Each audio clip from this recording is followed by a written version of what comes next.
Well, as it turns out, fewer college students are taking out loans to pay for their education. As tuition costs have actually soared, more families are questioning even the importance of a college degree.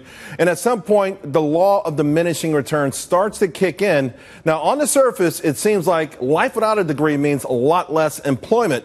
And those numbers behind me suggest that. But it's also true that folks with college degrees are more likely right now to be in the labor force, to be employed. But that data does mask the fact that millions of college grads right now are doing jobs that don't require a degree. In fact, they don't require any serious expertise at all. Joining me now is Peter Morici, economist and professor at University of Maryland, and Larry Winget, personal development expert. Larry, I'll go to you first. If you look at the raw data, like last month, if you see someone with a college degree, they're a lot more, they're all in the job market, the unemployment rate is lower. It seems like a no-brainer, but is it really that simple?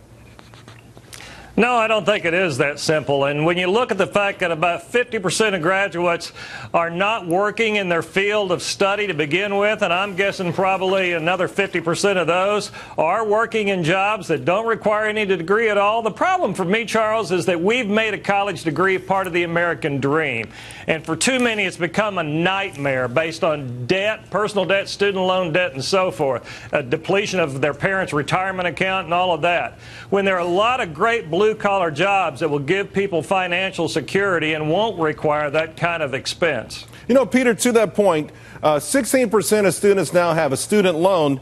Double that, the parents have paid 32%, and even another 6% have said they borrowed money from their parents. So their parents have worked so hard for so long and saved so much money to give it to their kids for these education. I mean, we're talking perhaps a double whammy. Maybe they got to go back to work. This is a tough deal.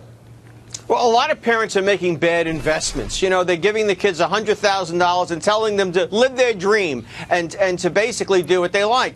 Many of the kids going to colleges today are very expensive to educate because they're not very well qualified.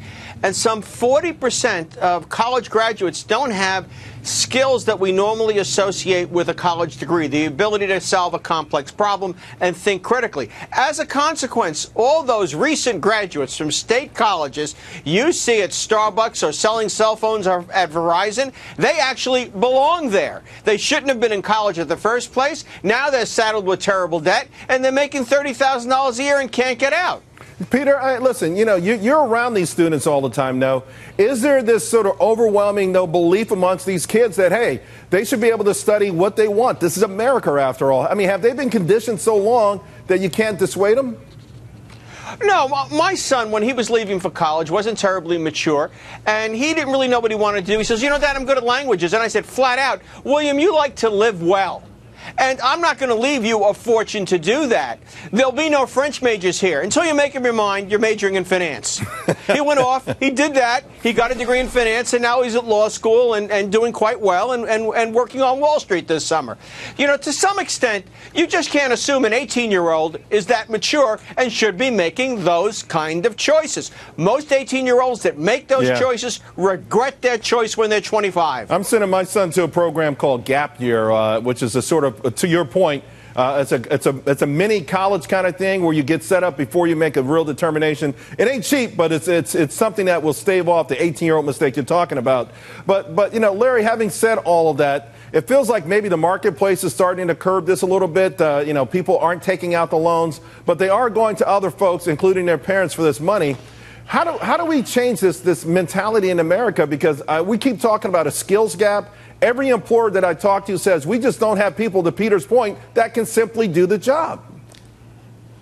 Well, because I think we are having too many colleges offer curriculum out there that doesn't offer any marketable skill that has any value in the marketplace. We've got to tell colleges that they shouldn't have programs out there on puppetry and underwater basket weaving. That offers no value to the marketplace. Why are we subsidizing that kind of an education for people? And we need more people, just like Peter said, who will step up and be parents and say, I'm paying your way here, and I'm going to make sure that you get a degree in something that has value in the future. We don't have parents who are willing to do that. We have kids who are running the show. That's a mistake. All right, guys, you both make too much sense. I appreciate you taking the time out. Thanks a lot.